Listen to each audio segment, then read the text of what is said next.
सही पर तरीके कुछ सवाल हल करेंगे। उदाहरण लेते हैं। पहला उदाहरण है, सिद्ध कीजिए कि √3 एक अपरिमेय संख्या है।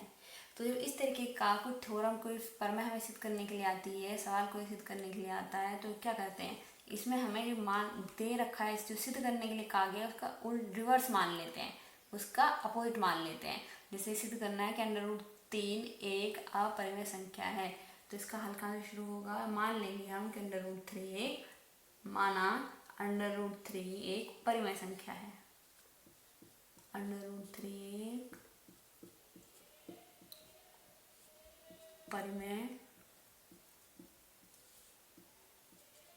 संख्या है।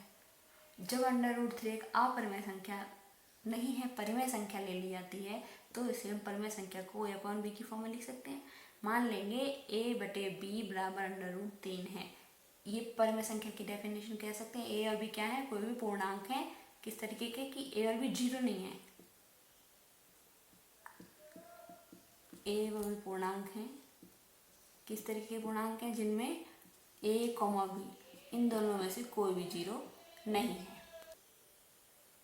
चूंकि a/b एक परिमेय संख्या है, एक परिमेय संख्या है, यही माना था हमने सबसे पहले कि √3 एक परिमेय संख्या है और √3 को a/b के फॉर्म में माना हम लिख सकते हैं।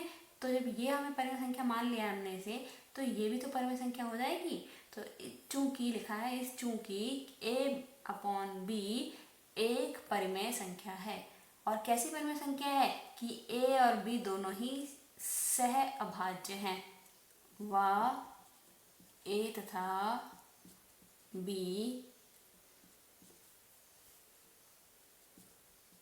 सहभाज्य हैं। अब ये सहभाज्य क्या होता है, ये समझ लेते हैं हम। देख लीजिए, इसमें अगर हम ये करते हैं 15 मान लीजिए हमने लिखा 15/20, ठीक है,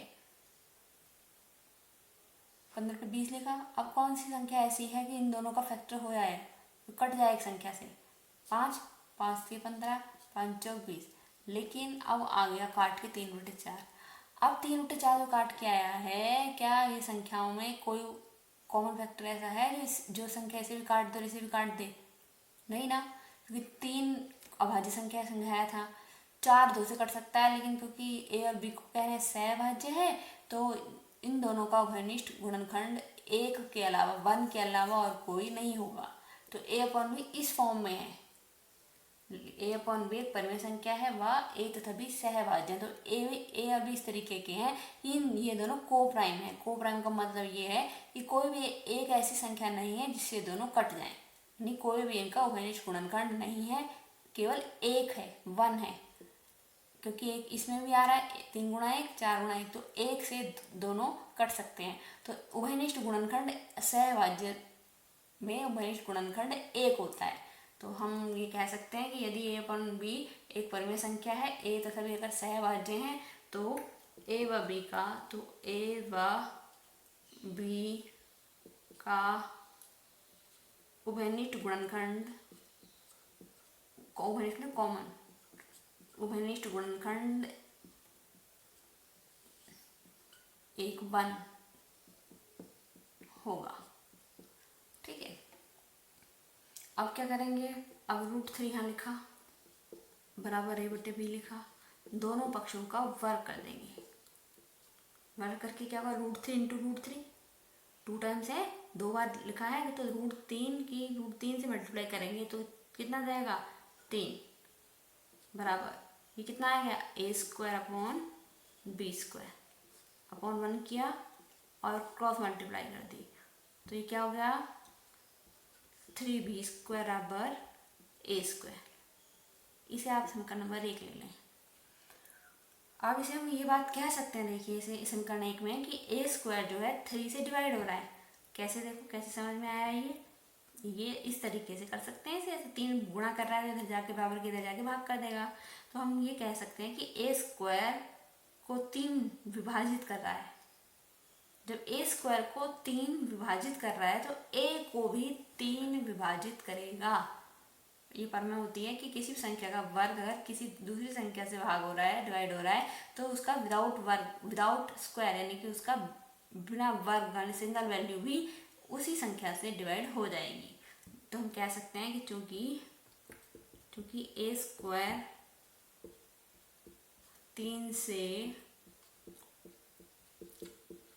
विभाजित हो रहा है, इसलिए ए भी 3 से विभाजित होगा। ए भी 3 से विभाजित होगा, यानी हम कह सकते हैं कि ए बटे 3 बराबर सी, यानी कि ए अब 3 से भाग करेंगे ए को, तो कोई संख्या आ सकती है, उसको सी मान लिया।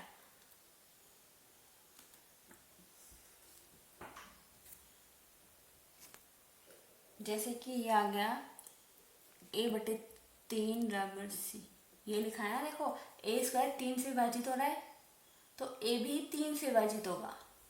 कैसे आया? ये प्रमेय है, नियम है ये। जैसे कि हम कह सकते हैं कि हमने ये कहा कि 25 5 से विभाजित हो रहा है। 25 क्या है? 5 का स्क्वायर, 5 से विभाजित हो रहा है, तो विदाउट स्क्वायर भी संख्या 5 से विभाजित होगी। ये हो रहा है ना, 5 का वर्ग 25 बटे 5, ए स्क्वायर, ए की जगह 5 है, तो ए स्क्वायर 5 से विभाजित हो रहा है, तो ए भी, ए यानी ये, यानी 5 भी 5 से विभाजित हो जाएगा। दिख ही रहा है, तो सबको क्या आराम से हम इसे कैंसिल करके कर सकते हैं। तो वही बात यहाँ लिखी है। तो लेते हैं हम ए बटे 3 बराबर सी, ठीक है। अब क्रॉस मल्टीप्लाई करेंगे, तो ऐसे किया जा सकता है ए बराबर 3c, ए कम ए और 3 इंटू सी 3c। अब इसका ये मान, ए का ये मान कहाँ रखेंगे? हम समीकरण 1 में रखेंगे। इसे डाल लेंगे समीकरण 2, तो लिखेंगे समीकरण 2 का मान समीकरण 1 में रखने पर, समीकरण 2 का मान समीकरण 1 में रखने पर, तो एक क्या थी समीकरण हमारे पास में? एक समीकरण ये थी हमारे पास, तो 3b स्क्वायर अगर ए स्क्वायर था, तो ये आएगा ए स्क्वायर की जगह 3c स्क्वायर। अब इसे और आगे सॉल्व कर सकते हैं। 3b स्क्वायर पे रखा, ये 3c इंटू 3c यानी 9c स्क्वायर, और आगे सॉल्व करें तो b स्क्वायर बराबर हो जाएगा 9/3, कट जाएगा, हो जाएगा 3c स्क्वायर।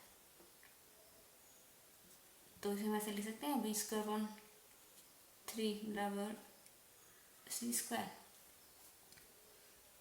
तो ये कहा जा सकता है कि जब b स्क्वायर 3 से डिवाइड हो रहा है, तो b भी 3 से डिवाइड हो जाएगा।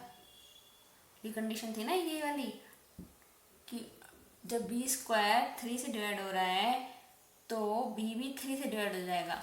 इसका मतलब क्या है? इसका मतलब ये है कि जब b 3 से डिवाइड होगा, क्योंकि b स्क्वायर 3 से विभाजित हो रहा है, तो b भी 3 से विभाजित होगा। तो जब b 3 से विभाजित होगा, यहाँ भी आ रहा है कि a भी 3 से विभाजित हो रहा है, यहाँ आ गया कि b भी 3 से विभाजित हो रहा है। तो क्या मतलब कह सकते हैं? हम ये कह सकते हैं कि a और b दोनों का ही जो कॉमन फैक्टर है वो क्या है? 3। a को भी 3 से भाग कर सकते हैं, b को भी 3 से भाग कर सकते हैं। ये बात हो गई ना, a को भी 3 से भाग कर सकते हैं, b को भी 3 से भाग कर सकते हैं। तो ये सहभाज्य नहीं हुए फिर, क्योंकि क्या लिखा था कि a, हमने जो परिमेय संख्या के हिसाब से माना था कि a और b का कोई भी घनिष्ठ गुणनखंड नहीं होगा एक के अलावा, लेकिन हम इसे सॉल्व कर रहे हैं, परिमेय संख्या मान के हमने इसे सॉल्व किया, तो क्या पता चला, मालूम हुआ हमें कि a और b दोनों ही 3 से विभाजित हो रहे हैं। तो जो हमने ये माना था परिमेय संख्या की a और b एक परिमेय संख्या है, तो ये हमने गलत मान लिया था, तो हमारा ये मानना त्रुटिपूर्ण था। इसलिए हम ये कह सकते हैं कि √3 एक परिमेय नहीं बल्कि अपरिमेय संख्या होगी। तो यहाँ लिखना चाहिए, लिख सकते हैं क्योंकि a व b का उभयनिष्ठ गुणनखंड